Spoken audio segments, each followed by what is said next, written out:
This is Breaking the 180, and we're back to talk about everything that's going on in film, TV, popular culture, and a world getting increasingly out of control. And expensive. And very expensive. But we are today going to bring you two interesting titles that I'm almost willing to guarantee that 9 out of 10 of you listening, or 99 out of 100 of you listening, have not heard of these of these titles.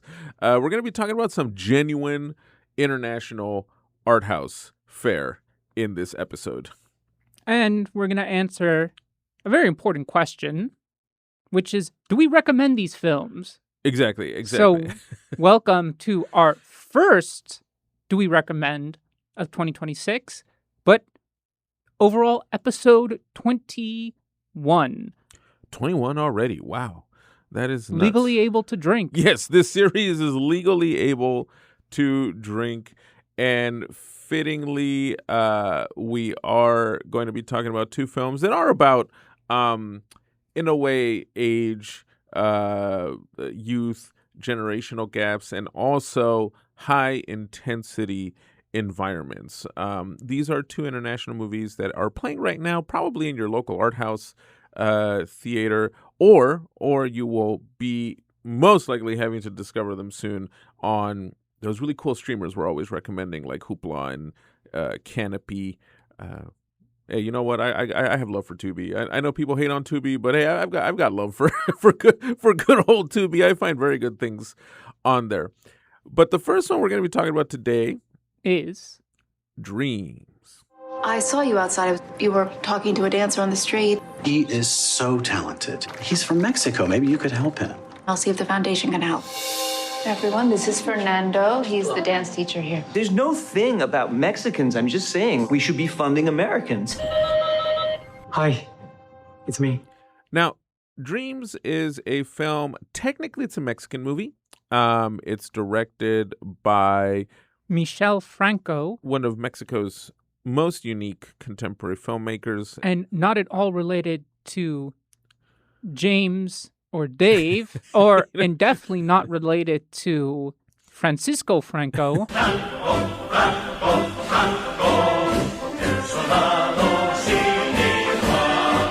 No, not at all. But he is related to, artistically anyway, to a particular kind of art house director, I think is very familiar right now in that zone, which is Franco does not compromise. So I will say that off the bat. If you've seen some of his previous films, you'll know that he does not care to have very patient pacing, what on TV they call slow burner. And he does not compromise in his storytelling. I first came across Franco with a movie called New Order, which came out about 4 years ago.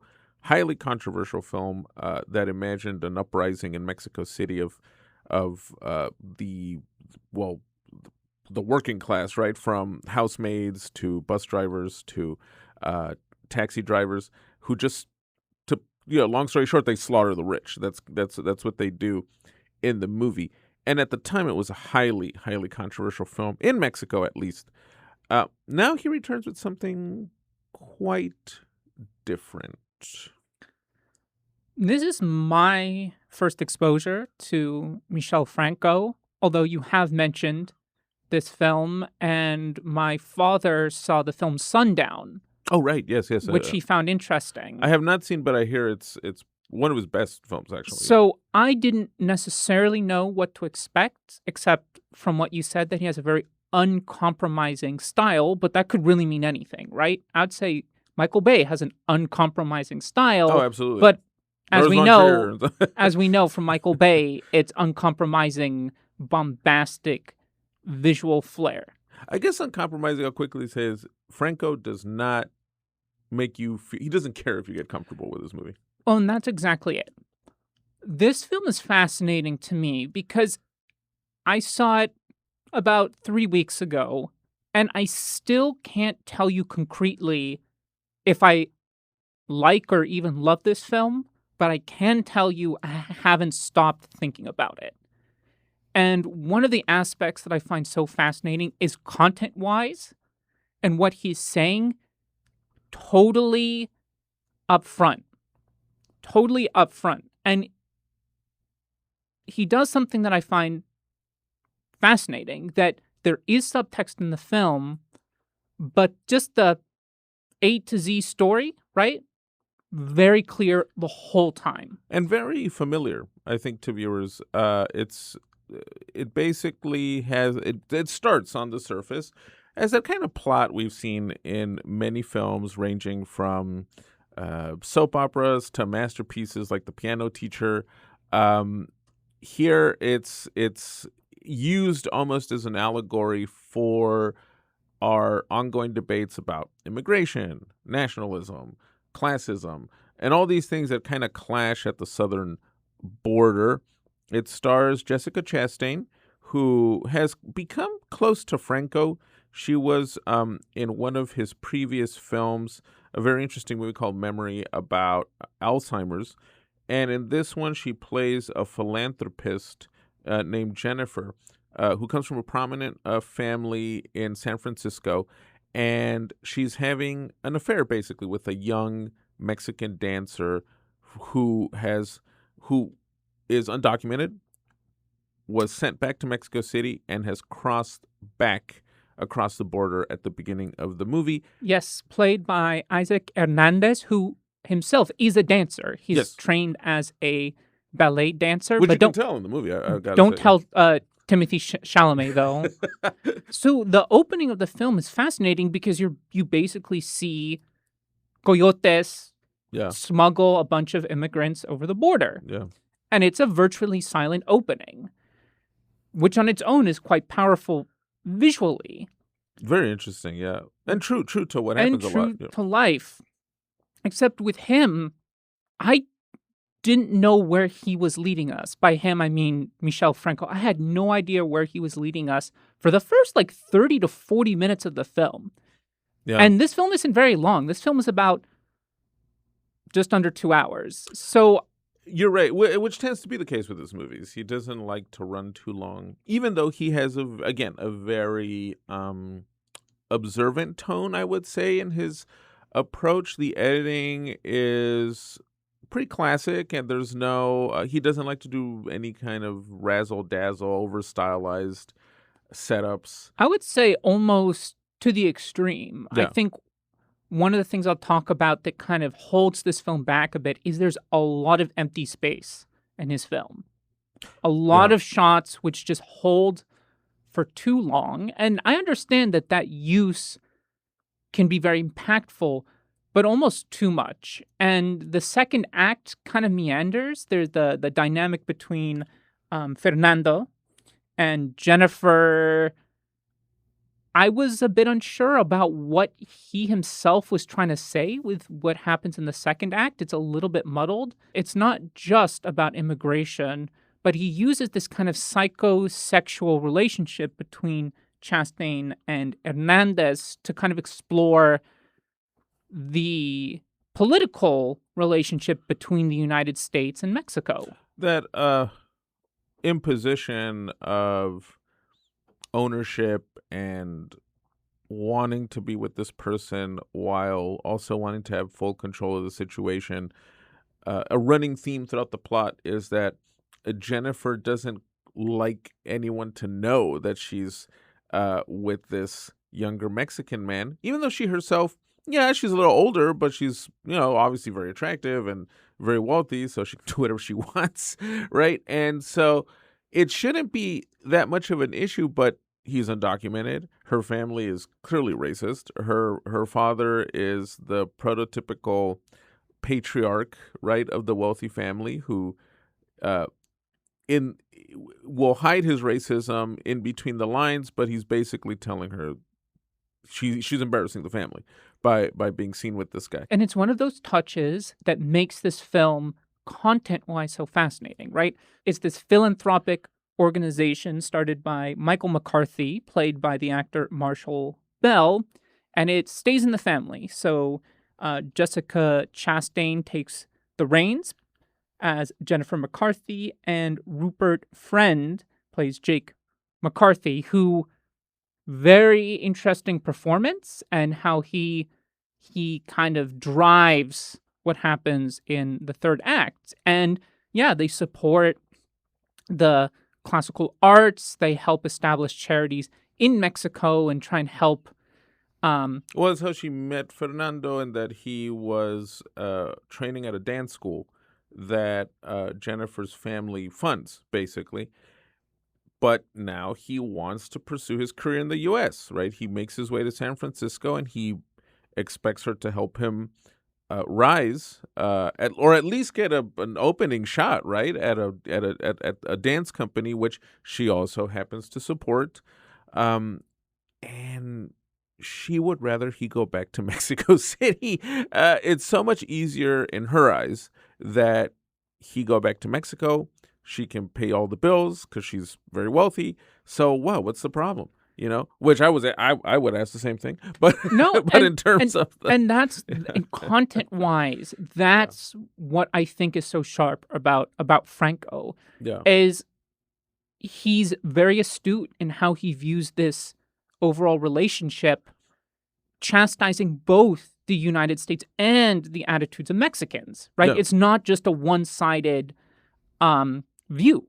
He looks very critically at how this kind of unhealthy, toxic relationship is fueled by both sides. And Yeah, you're the right. sense that, yes, I think Fernando does want to take some agency, but once he starts going, quote unquote, too far in the eyes of the Americans, the retaliation is crippling, literally. And Franco avoids the cliches of this typical story. Now, of course, we are all aware that migration to the United States is definitely propelled primarily by socioeconomic issues. But in Fernando's case, he's not necessarily escaping extreme conditions in Mexico City. We see that in Mexico City, he actually, he lives in a kind of your average working class neighborhood. Isn't really lacking in the essentials. And True middle class in Mexico, Yeah. which I think in the United States it's kind of hard to imagine the idea of a middle class, which is you have a house. Yeah, food. It's not a bad house. It's comfy home. What would be the equivalent in the U.S. of like a white picket fence home in a working class neighborhood, let's say.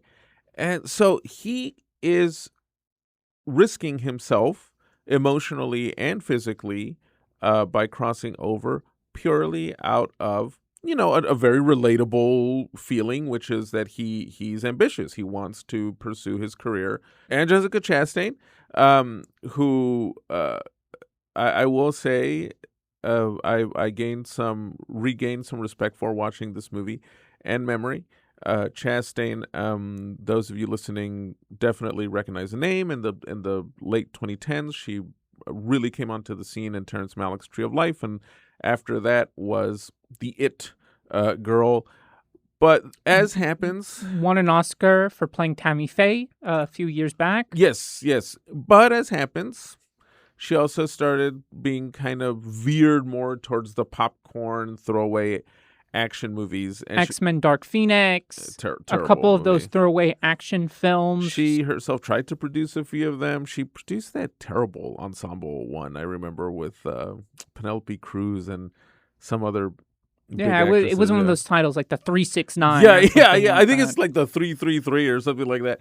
And it's nice to see her going through what I tend to call the Colin Farrell route, which is she's rediscovering her strengths and her range by taking on these smaller, independent, international productions where she really gets to shine, because she, in this movie, and this is something else that makes it fascinating, she cannot hide behind, again, any kind of fancy technical aspects from the director. There's no action scenes in this movie that Well, there is some action. right. Yeah, I mean, there's a No, and Yeah. that's what I'll say. It is a fully committed performance Yeah. from her. yeah. I haven't seen too many Jessica Chastain films, but of those that I've seen, this is one of her stronger performances Well, she's because warm, then she's cold, then she's well, a plays bit a very vile. but again, she plays that very relatable very Yeah, US based yeah, neoliberal that yeah. yes, they claim to support underrepresented communities, but at heart it's kind of like in a glass box. It's like you stay in your corner over there. We'll create your little centers, community centers, but you never cross into our space. Well, and that typical thing with white, the white relationship to BIPOC, or I guess we can, in this case, we call brown communities, which is, yeah, what you just said, that kind of feigned sense of caring.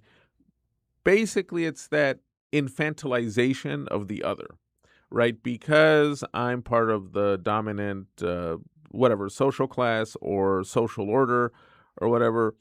I like you, but I cannot detach you from this infantilized view of you, right? Like she basically takes it upon herself to treat him as both lover and child, basically, which starts frustrating Fernando. Well, double kind of possession, right? Yeah. Because one of the biggest, I guess, aspects of what we would call a colonizer mentality is you both look down on a people and you want Yeah. to be seen as uplifting them, but you also fetishize their body.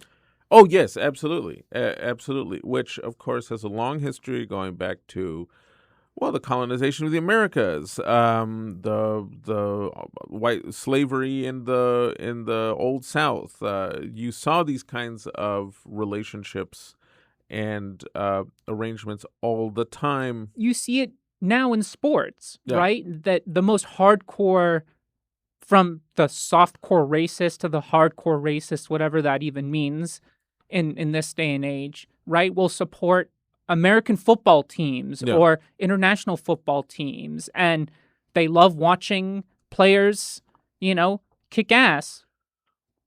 Except when they lose or they Yeah. try and make a political statement, then they'll just throw out the most derogatory, go back to your country, go back. You're not really American. You're not really French. You're not really X, Y, or Z. Or right now in even the war in Iran, right? I've seen some good posts by Iranian commentators on these pro-war voices, especially the groups associated with Reza Pahlavi, the son of the last Shah, who behave as if the Iranian people are these kids to be instructed, right? Like they tell them, oh, stay in your homes and wait. Or no, wait, go out and build human chains around these sites that could get hit by missiles. We'll tell you when to rebel. Basically, like we will tell you when to come out of your houses and protest. We'll tell you when it's safe, even though they're not even there facing the bombs and the explosions of the ongoing. Basically, it's still an air war. So you see that behavior all the time, and you see it manifested in the movie, which is that Fernando clearly wants to stay here. Jennifer tries to manipulate him into going back to Mexico, to the point where she actually betrays him. At one point in the story, she carries out a Yes. pretty ultimate form of Oh, betrayal yes. to get him sent back. Which lends to the third act. But Yeah. before that, right, this idea of him trying to take agency in the second act, I think that's where the structure of the film becomes weakest. I think that's when Michel Franco doesn't know exactly what direction he wants to go with or what exactly he wants to say to build up that dynamic. I think he knows, because he's also the writer of the film. Yeah. So I think he knows where he wants Act 3 to go. But Act 2, it kind of meanders, right? When Fernando, he starts dancing outside of the opera house to get a ticket, right? He wants to make his way. And of course, this opera director notices dancing and it kind of kicks off him trying to join the ballet. However, yeah, it kind of meanders. Like he keeps acting this way and putting her off. And the same kind of scene repeats itself, but it's not going anywhere. Well, it's because I think what he's going for there is that they are stuck in this back and forth where it's two forces that refuse to give in, right? He insists on coming back and staying here. She insists on trying to force him to stay in Mexico. And even the we mentioned earlier that there's action in the movie. Even the sex scenes they're not necessarily quote unquote steamy. It's not Baby Girl or anything like that. They become these funny expressions of possessiveness and basically their physical frustration, their inner frustration with each other starts manifesting itself in the way they start having sex. And because he finally goes into the stronger third act. Obviously, this is a completely unequal power dynamic. Yeah. And I get there are ways to show that. And I got that in the first bit. But when it kept repeating the way that we see it play out on film doesn't necessarily feel intentional to me. It does feel like there wasn't another direction to go, Yeah. right? So I think my question is, or I guess what I'm thinking about is it a lack of knowing what to do, or is it a guy who is trying to get that point that you just mentioned across, except maybe overplays his hand a little bit? Yeah, I mean, one critique, not just of Franco, but they have of all these kinds of directors, and I don't know if that's where the more mainstream American kid in me or something starts coming out, is that they do love to, we just use that word a few times, to meander, right? Because I think sometimes these filmmakers assume this is how you establish tone, atmosphere, ideas that you're supposed to ponder while the film is slowing down to a bit of a grind. Whereas a movie like different subject matter, obviously, but same psychosexual zone, Baby Girl, is just as effective while keeping a much more propulsive rhythm. Because in Dreams, there are some good moments in that Yeah. second act. Yeah. Because Fernando starts working at this motel and he's kind of sleeping in a cupboard, right? He's trying to demonstrate that, yes, he appreciates that she keeps offering that she can give him everything, Yeah. but in the sense that I control everything. And Yeah. he's trying to obviously say, like, I appreciate that, but I also need to have agency in my own life. That was excellent. That scene is excellent. And especially with the people he's working with, right? She has this beautiful car and she's pulling into this kind of dingy-ish motel, and the other people working there are like, what the hell? Why the hell are you here? That was great. But then the problem is he just goes back to her. So it's all this meandering, and then he just suddenly decides, okay, Yeah. all right, that's fine. I'll go back to you now, right? So Well, 'cause I think the reason why it didn't feel completely it wasn't low intensity but leading to something. It felt meandering because he goes back to her, and then it finally leads into the third act, right? When the brother comes over and sees him. Yeah, it's almost like there Franco needed an easy way into the third act, because we also don't get too much backstory, or at least it doesn't need too much exposition, but more layers at times to Fernando, right? Because you are wondering what more is there to the guy aside from just his goal to be a dancer. I mean, he gets on well with his parents. Yeah, right. yeah. It isn't like his parents are abusive. They're concerned for him and they're worried for him, but you never get a sense that they're personal troubles back home. Now, I will say it is a fine line, right? Because and it is part of in a way the pull of the movie, which is that you are sitting there watching sometimes thinking, well, why don't you just get out of this? She clearly is never going to really let you do your thing. Why don't you just get out of this?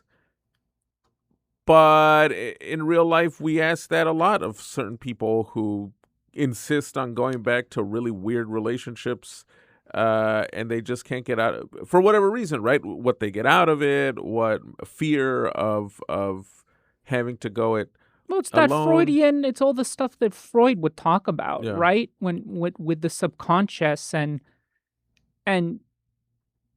being in these unbalanced dynamics, you often need it to thrive despite it being unhealthy, yeah, yeah, and where that stems from.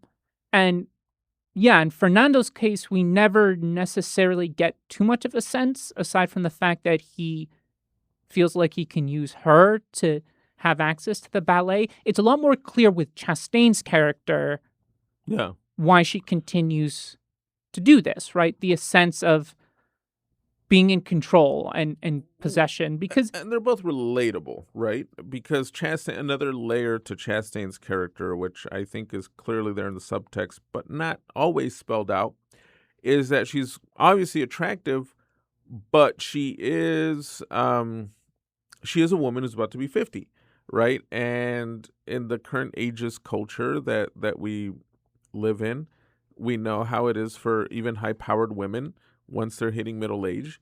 And she likes she I don't think it's purely superficial with her character when it comes to Fernando. I think she genuinely cares for him, even if it's twisted. But there is obviously that feeling that she likes to be wanted by this guy, and she likes to feel like she's desired, and she hasn't really settled down ever, from what the story tells us. and of course she's Yeah, not. I think she feels like she's not fully in control of her life, right? exactly. Because you have to remember that she's part of this big organization that's run by her family, so Yeah. her father and her brother. And these kinds of big, powerful institutions are often male dominated. Oh, of course, of course. And of course, once her brother finds her with Fernando at her home, his reaction is completely hostile and bigoted. Um But not in the cartoonish kind of way. no, I no, no. think one of the aspects that Michel Franco gets so well is that kind of subdued racism. Yes.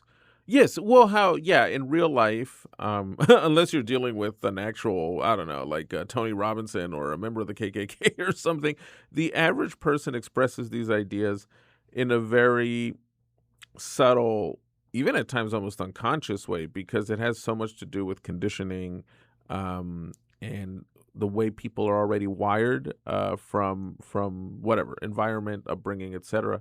So the way her brother reacts to seeing Fernando, it's almost, and it's not like he utters a racist phrase. It's almost like it's insulting to find his sister uh, in this situation. And it's not like he finds them having sex or something. He just shows up at her apartment or her home while she's preparing, food or something, and happens to see that Fernando is there as as well. And clearly you can see that she has all this privilege, but not complete autonomy. Because then her father has a talk with her where he, in so many words, he basically says, "I'm not going to let you do this. I'm like sorry, but this can't go on." So Fernando wants his own kind of freedom, and she does too. Except that in the real world, it's not so easy, right? Because people are complicated, and people are, scarred, Oh, we and have all our these things. loyalties, Yeah, right? To yeah, our groups, to our people, to our family, yeah, right? To people that we've spent the most time with, yeah. or the people that will let us keep our power, Yes, exactly. Yes. even if, right, she's still kind of beholden to them. It's still a power. It's still a privilege. And when Fernando becomes part of the ballet company and he's going to be the lead in Swan Lake, Yeah, yeah, she can't have that. And, well, we won't spoil too much Yeah. because this is a do we recommend, but she crosses a line and she tries to justify it to him, and that's when his brain snaps. And I think that's where the cynicism and the darkness that Michel Franco pulls out in the third act really shows its face. Oh, yeah, because then Fernando does try to gain some kind of control, and it starts spiraling out of control. And the feeling I got was that it becomes doubly tragic because, again, it's not that these two people hate each other, but because of all these circumstances, all these situations we've just been talking about, you can't have two people that love each other all of a sudden start hurting each other. He demonstrates that this was never love It the turned whole to hate, time, yeah.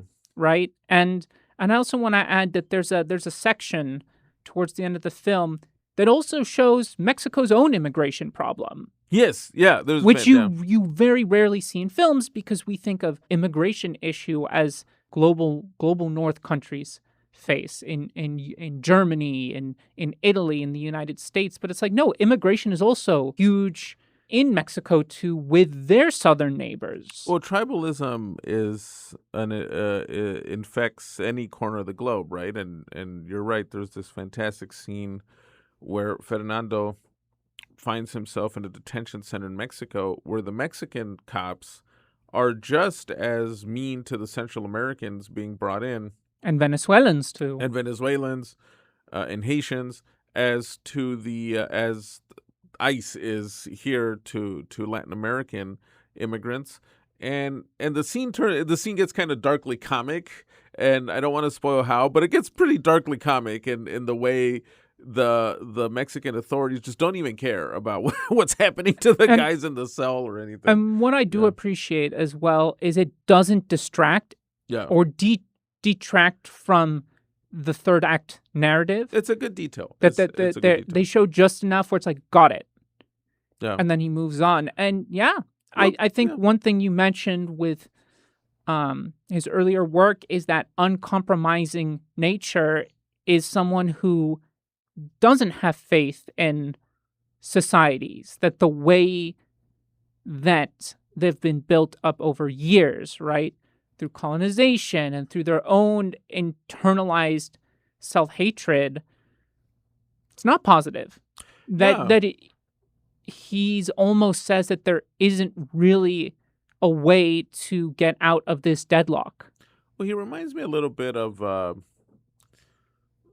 not just Buñuel in terms of his view of humanity, but also Germany's Rainer Werner Fassbinder in the way that, it'd be interesting to hear Franco. I've never read a full interview with the man, so I don't know what his political views are. But it would be interesting to know why, if his view of the world is simply that bleak, or if he wants to present the bleakness in order to provoke the audience to then think about it, right, when they leave the theater. Fassbinder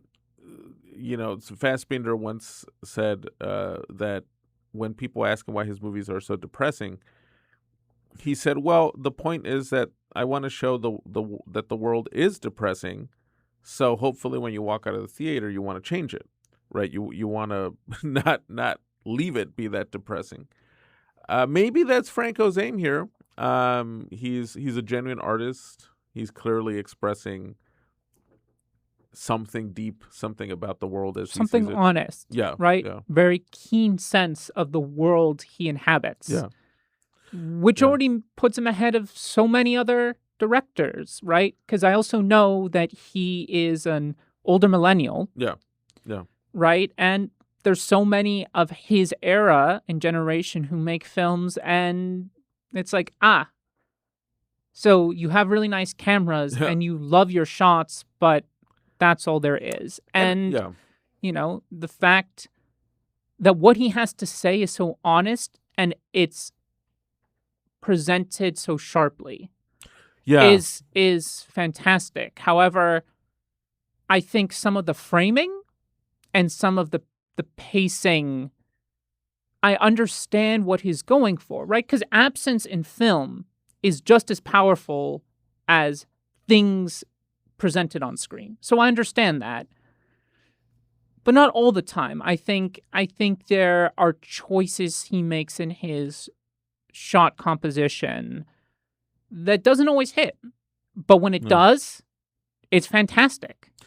Yeah. Right? In that third act, when after a flurry of emotional moments, when he strips back and lets the silence come in, very powerful. But then there are long stretches of kind of nothing or very little happening where it's like, this can be cut out. This can be streamlined. Yeah, he's not as bad as that. There's a Mexican director who drives me a little crazy, because Hey, you don't even have to go to Mexico. I mean, you've spoken about Amos Gitay before, yes. and you've shown me clips of his films that just like don't cut for any reason. I mean, there's an infamous one, or I kind of think it's infamous, of Natalie Portman crying in a car, but the clip, and Like it's no 7 joke, minutes it's or like something. 7 minutes. He that's Israel's Amos Gitay, who's Amos Gitay, who's a great critic of his society. Right, his movies take very uncompromising views on what's going on right now in Israel and the occupation of the Palestinians and touchy subject matter. Right, but he just does it in such such a long, stretched out way. He did a movie about the assassination of Yitzhak Rabin that I saw all 4 hours, but I couldn't make it through it. It was just so boring. and there are some interesting scenes about right wing Jewish fanaticism in Israeli society. But it would have been way more compelling if it was an hour and a half. And I'm thinking the Mexican director I was thinking about is this guy Carlos Reigadas, who drives me a little Similar crazy. thing? Yeah, whoa. Let's just say Franco's movies are like a Michael Bay film compared to his. This guy, he did one about Mennonites in Mexico called Silent Light. That, I'm not kidding. The opening shot is a sunrise, like at dawn, right? But literally, the whole sunrise. So it's like a 10-minute shot of just like if you were to just go out to your porch in the morning and just watch the sunrise, like from behind a mountain. And if you speed it up, it's a great shot. But Carlos and But with Franco's case, I think it's a fascinating one, Yeah. and we talk about it all the time. Runtime and pacing yeah. are not the same thing, because this isn't lengthwise. It's not a very long movie, but it goes to show you that pacing is so important. I was just watching The English Patient the other night, and The English Patient is 3 hours long. Oh no, not exactly three, like 240 or something like that. But it goes by so quickly because it's the way it's edited, the way it's paced. You feel like it's over in 10 minutes. So yes, definitely pacing and approach are interesting. I'd like to see Franco. Franco's the kind of director where I'd love to see him also try something new in his next film, right? Like try something where he shifts the style a little bit and goes to places that we wouldn't expect. Well, I was going to ask you, because this is the first film I've seen of his. Is it that same kind of shooting style and framing in the film you saw? No Order. No. Actually, No Order is a more violent, almost like a thriller action movie. Not action in the American sense, but it does move at a quicker pace. But even pacing wise and shot wise. Oh yeah. In fact, the opening scene is this really darkly funny portrait of the Mexican aristocracy, where they're having I think it's a wedding, and it's one of those ensemble introductions where we get to meet every member of this very wealthy Mexican family, and And it moves with a great pace, and you're kind of laughing at how vile these people are. But you And know what, it's to his really- credit, right? Yeah. I mean, again, this is my first Yeah. film of his. This is your second. Second. I haven't seen the other So, ones yet. to his credit, it does seem like he's not just trying to apply the same formula. I haven't seen Sundown. I haven't seen the other Well, ones. I'll say this, though. Even in New Order, his sense of framing is the same, though. So the way this movie's framed, kind of the same thing, except there's just more violence to it. There's more intensity. But the way he sets up the camera, the way he does his setups, very much the same. I don't think the guy has truly gone beyond his established style yet. I don't know. Maybe Marvel will offer him, a lot of money to do one of the Next Captain America. the next Shang-Chi or the next Shang-Chi by Michelle Franco. But, it's, as I've told Elsie when I saw it, like, I as we're talking now, I can't tell you if I loved this film. I can't even tell you if I really liked the film, but I can't stop thinking about it. It has things to say. It has stuff to discuss. That's why we're talking about it, because it's such a fascinating piece of art. Oh yeah, I would say overall I liked it, with a few reservations, but overall I would say I liked it. Like I would recommend that for the bold viewer who likes to put aside the typical even A24 stuff and actually watch something different to give it a shot. If your only movie diet is, Sinners, yeah, you won't be into this. Would it help if they saw his other films first? Or do you think this would be a good one to start with? No, I actually do think they should watch the other ones first. I think if you're 100% alien to this kind of directing, you should start with New Order. I did see Memory, the previous one he did with Chastain about Alzheimer's. That's then like a nice kind of second course. I haven't seen Sundown, so I can't really say. But I would say watch those two before easing into this one, because with those other two movies, you'll get a sense of what he wants to say about people and about his society. Those two kind of link very well. And that's what I like so much. This is a perfect example of how allegory works. Yeah. And it's weird that I even have to say this, because I thought people understood what allegory is, but evidently not. No one That- no one thi- reads thi- allegories anymore. But this is a perfect example of how you can use a small cast, Yeah. limited locations, to tell something sociologically impactful that dives into the human condition and connects those elements together, right? For example, one thing, I don't know how intentional it is, right? I don't want to project things onto a film, but in history, right, there was something called the Mexican-American War. Oh, yeah. And famously, after that war, the U.S. took 50% of Mexico's territory, which the Treaty of Guadalupe of Hidalgo, Treaty of Guadalupe. when empires collide, but at least in Mexico, that's known as the amputation. Yeah. And the way the film ends, it feels like it nods to that dynamic. Oh, totally. Absolutely. Absolutely.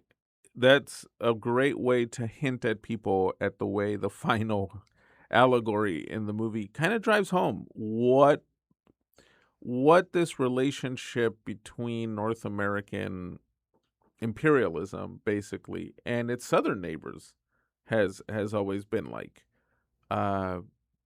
We see it now with what Trump is doing to Cuba, for example, that in a totally unprovoked fashion, just because the United States is obsessed with overthrowing the Cuban government, now we're torturing the place, right? Where we've blocked all fuel from Cuba. Their power grid is collapsing. Hospitals are falling into crisis for no other reason other than the United States wanting to impose its will on the Cuban population.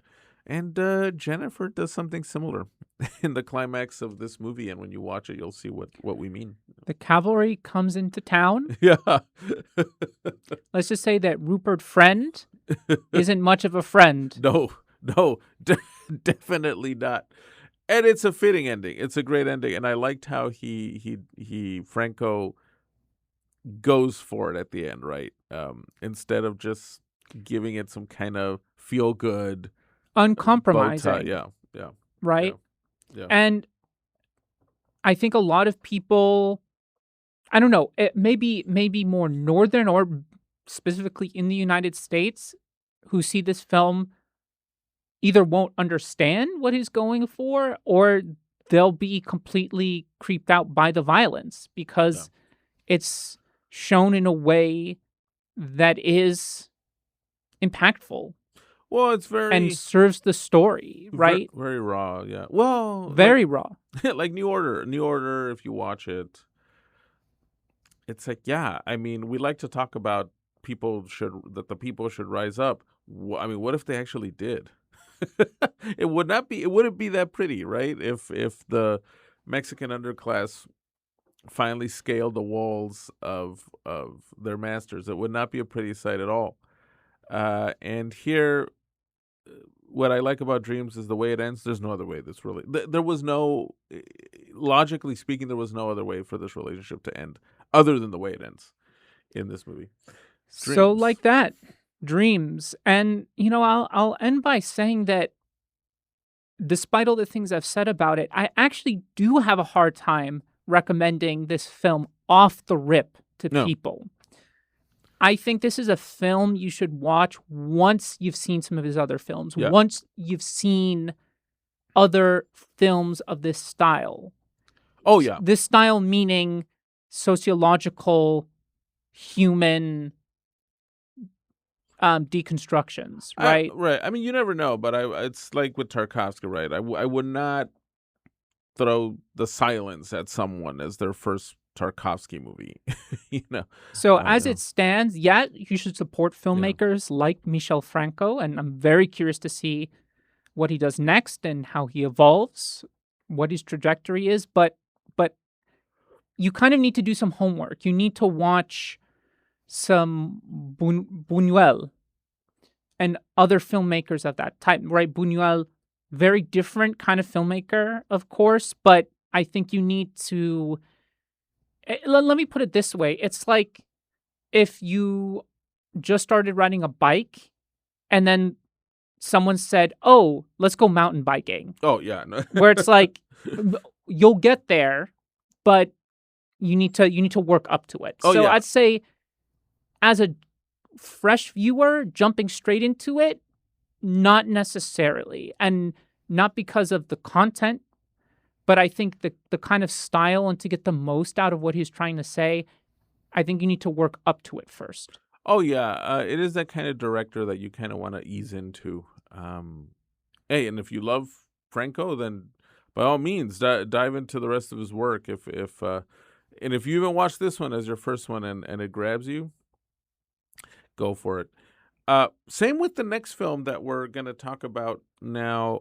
This one is much more high intensity than Dreams, but at the same time, it is also about these broader issues that are contained into one story. And this is a fantastic film called Late Shift. Kantonsspital, 3. Stock, Florian Lind. Den hongerbieder har vi oss abkommet. Ich will heimgehen. Morgen können Sie nach Hause gehen. Jetzt ist Zeit, sich auszuruhen. Ja, hier Florian, 3. Stock. Frau Lauber, ich habe Sie nicht vergessen, ja? It's a nice one to recommend, especially to our quote unquote American listeners. Just because right now, anyone who's keeps up with TV knows that the medical drama is back, right? The Pit on HBO Max is a huge hit. Fantastic. Season 2, really fantastic. Scrubs is back after a lengthy absence. But Late Shift, what it does, which I think is really remarkable, and I love The Pit, but The Pit's cool, yeah. But it brings escalating stakes into the show.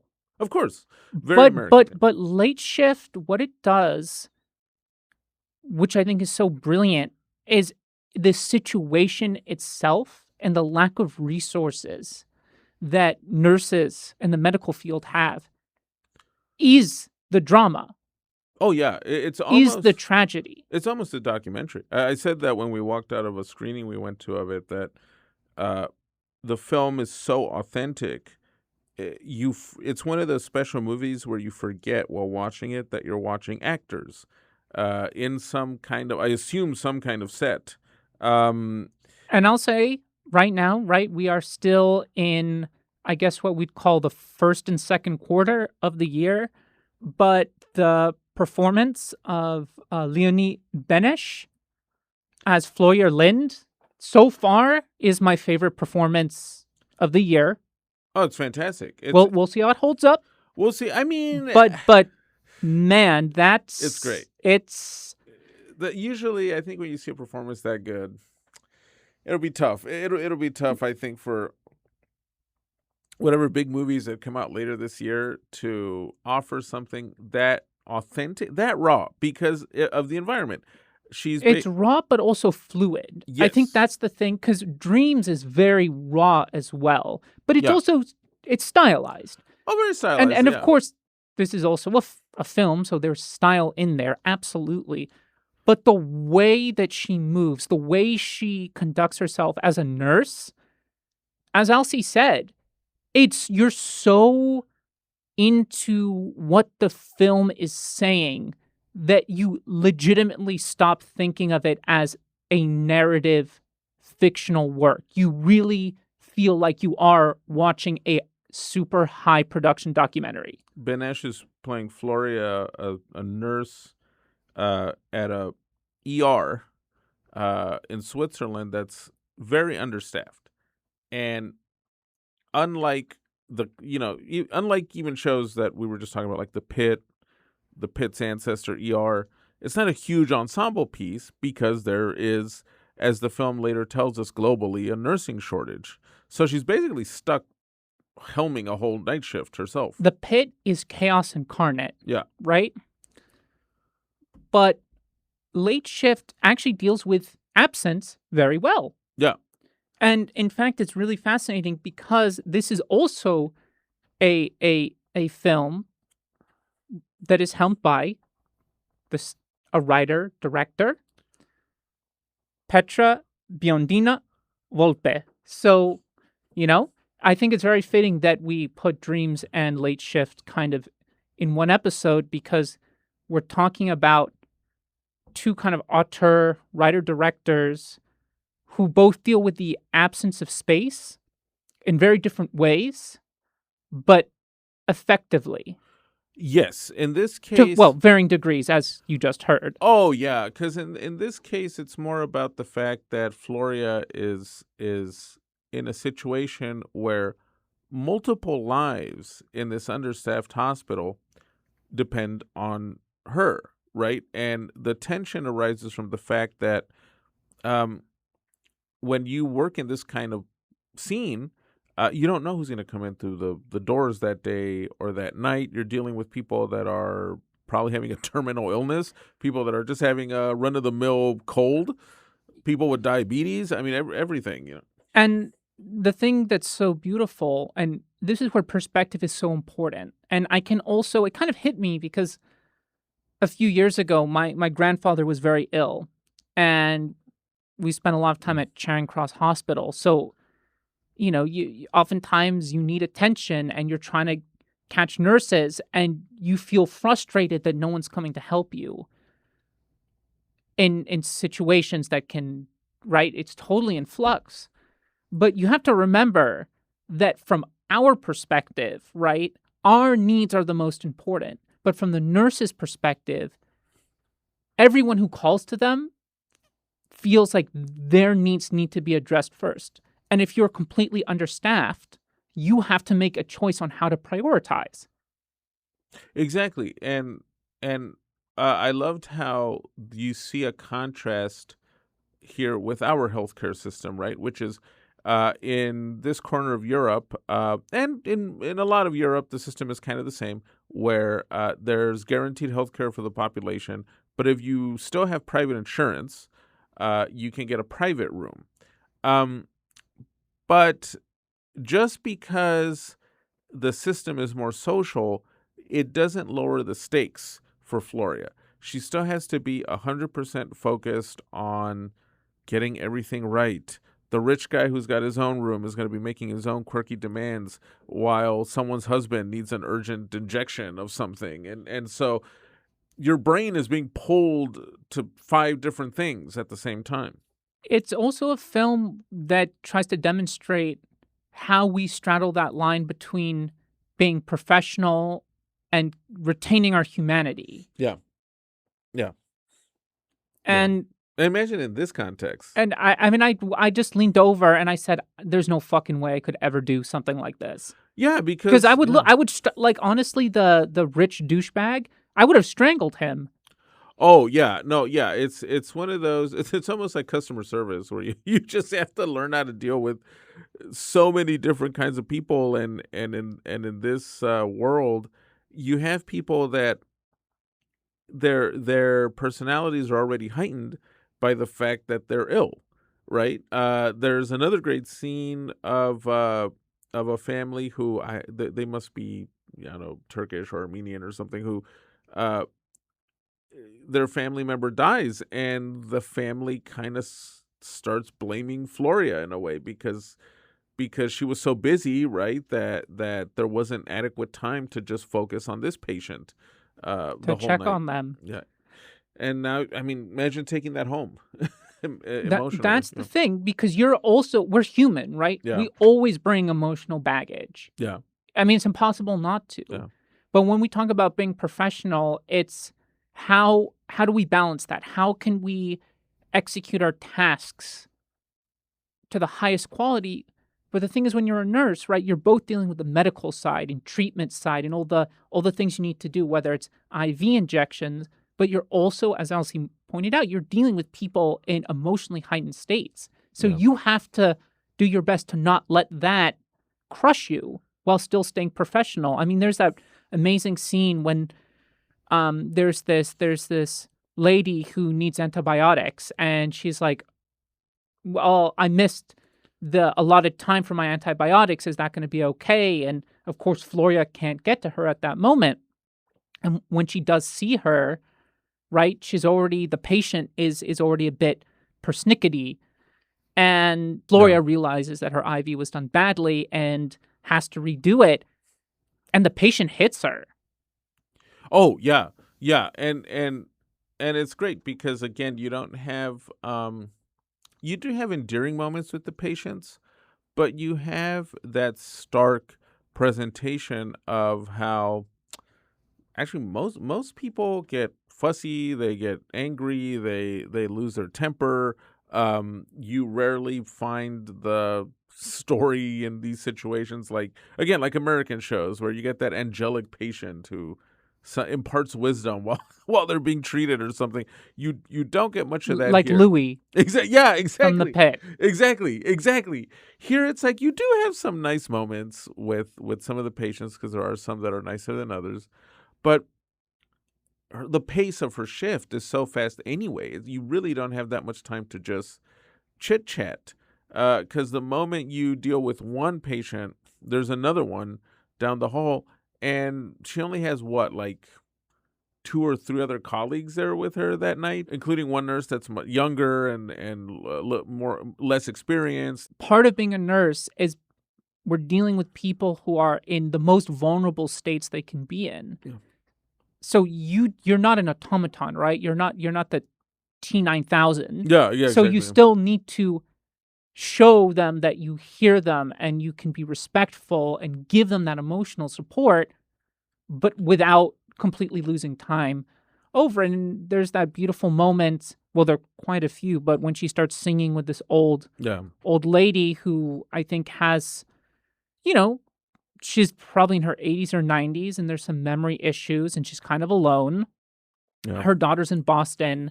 So she kind of has moments where she freaks out because she doesn't really know where she is and she doesn't know where her family is. And Floria starts singing with her. And it's one of the only times in the entire film that the camera actually pans off her or any human subject. Because the reason that Alcy brought up that it does feel like a documentary is the camera is essentially on Floria the whole film. It feels very handheld, at least from my perception of it. And incredible steady cam work. Unbelievable. David Stellhorn, was that you, my friend? Was that you, man? The style of it, it's so real time, right? Like you're there in real time, following these events. And again, no need for any stylistic over flourishes. Even the score, it's not like the music didn't start pounding. No, it's super subdued. The score. There's one song that plays at the end, I believe, and that's it. It actually reminds me of a film that I've tried and recommend to people called Steve on Netflix, with Cillian Murphy. It's the second film from his production company, and it's that similar kind of idea that it's basically this guy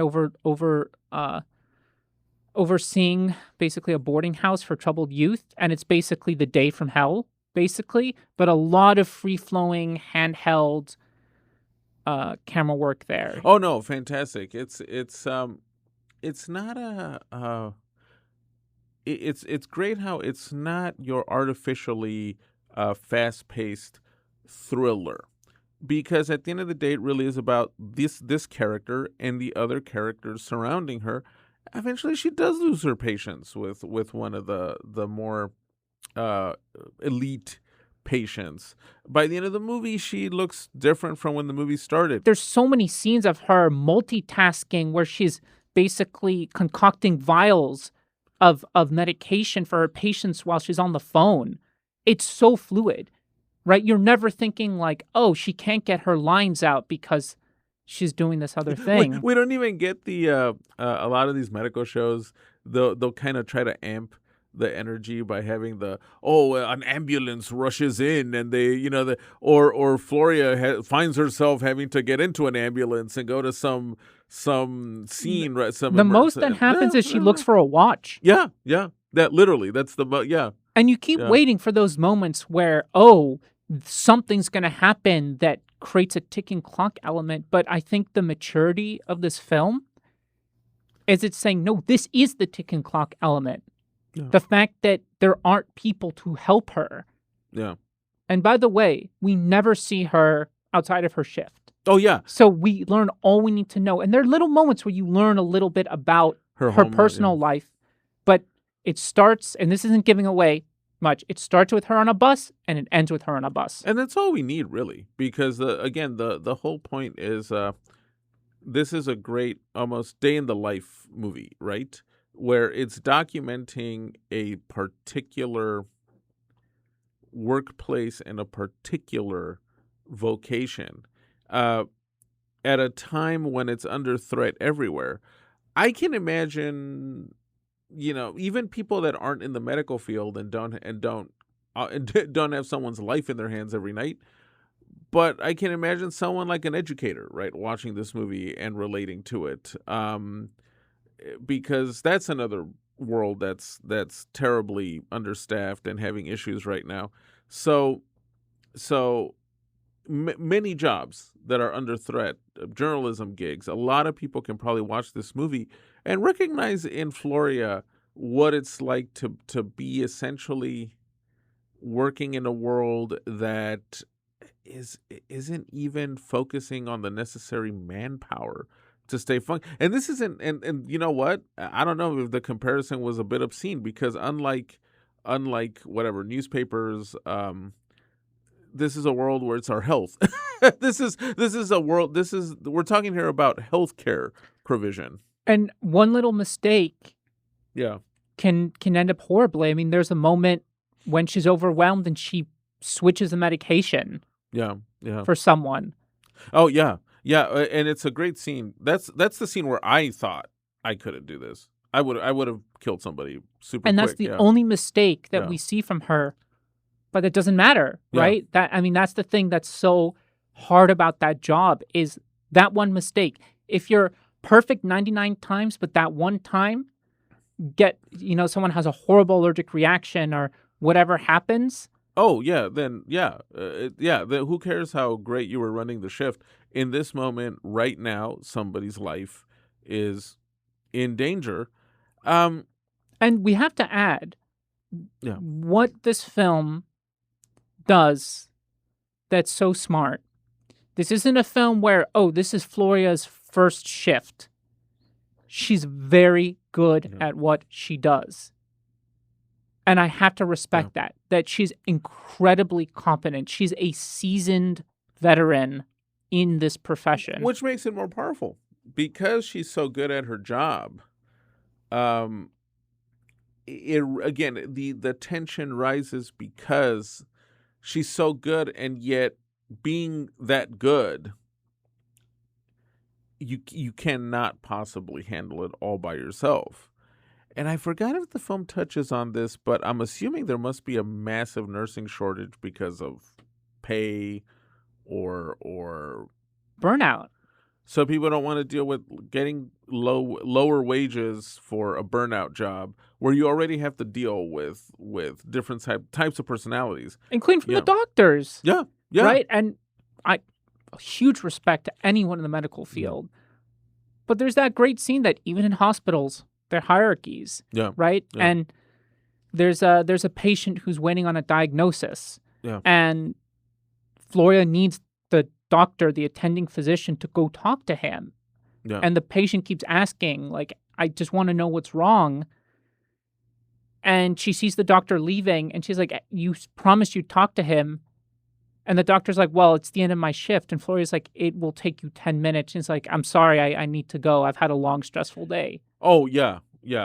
Well, it's sad because you see how even in a socialized medicine environment, issues of hierarchy and the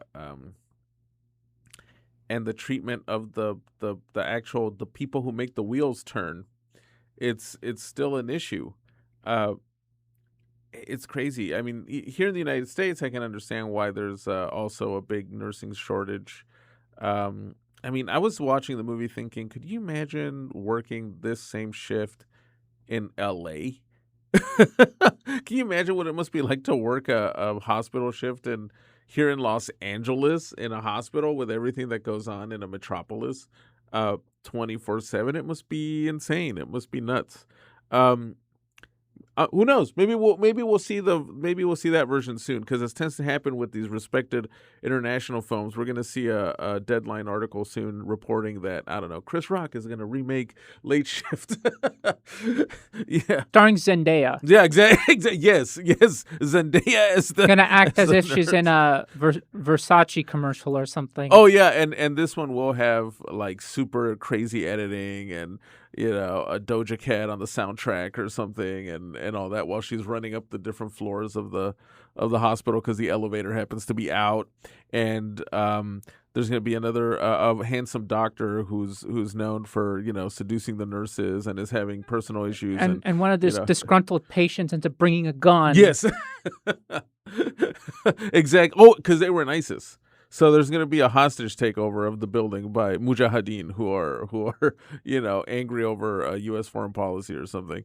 Well, that does exist. It's called ER. That's if you want to watch that, watch ER. If you want to watch the real deal, Michael Crichton's ER. Michael Crichton's ER.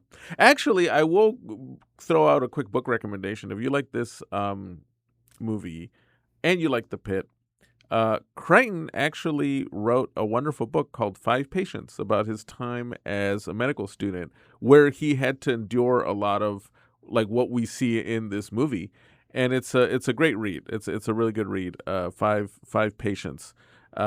Even he couldn't take it, and he decided, you know, writing Jurassic Park would pay the bills better.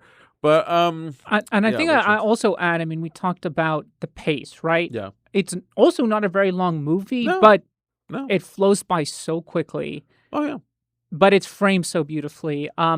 Quickly becoming a favorite cinematographer of mine, Judith Kaufman, who worked with Leonie Benesch a couple years ago in a film called The Teacher's Lounge, which is another very hard-hitting drama, actually about a work situation where her character thinks that one of her coworkers is stealing from her. Oh, wow. Let's just say it's another film that does not let you off the hook. I'll have to check that out. But beautifully framed, and it's very it's one of those great films where it's very stylized in a way that you don't necessarily think about.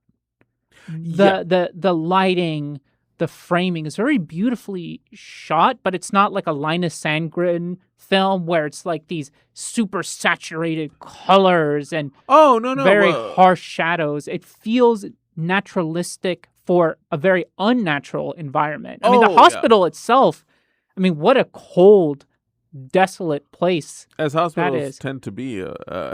And you're right, the cinematography sets the atmosphere, the ambiance of the hospital so well without the need to... Because even the tracking shots, the Steadicam shots, they don't feel like a Cuarón thing, right? Where the shot is calling attention to itself. Andrew Turman, where are you? Yeah. What is the motivation for this camera move? Right. And it's very simple. It's almost like it's a magnet. It's like she is pulling the camera. Yeah. Right? Yeah. The camera just needs to follow where she is. Well, and even the little details, right? Like the vials that she has to open, a patient's hands or a patient's breathing. It's interesting how, again, the cuts almost feel... It'd be interesting to know what the editor has done before, because brilliantly done too. Yeah, and the editing had the fluidity of a good documentary. At times, I felt like, again, the editor will say, and I apologize if any of the names that I've butchered, but Hans-Jörg Weisbrich is the editor of this picture. Great editing, nice and fluid. Without needing to resort to tricks.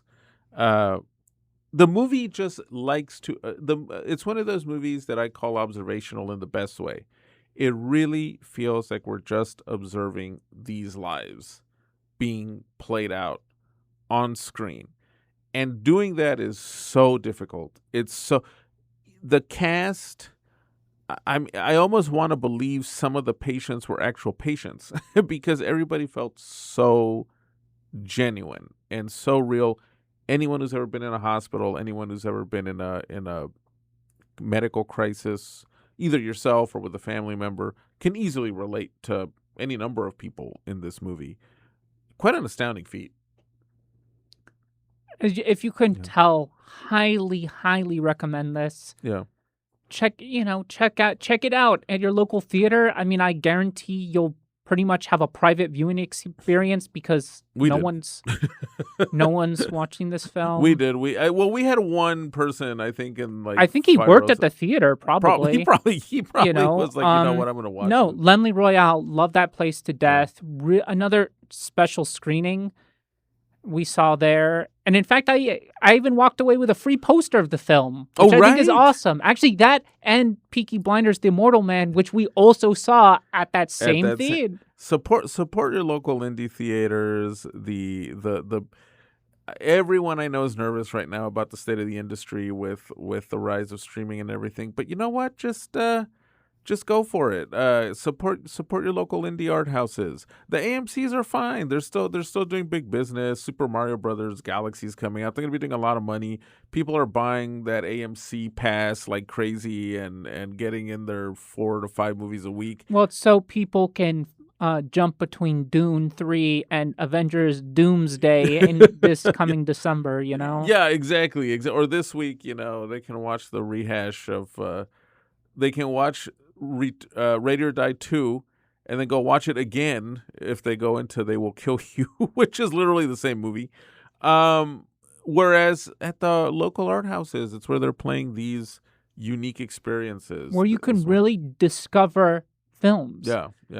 Still. You don't have to love them, right? But go in unfiltered.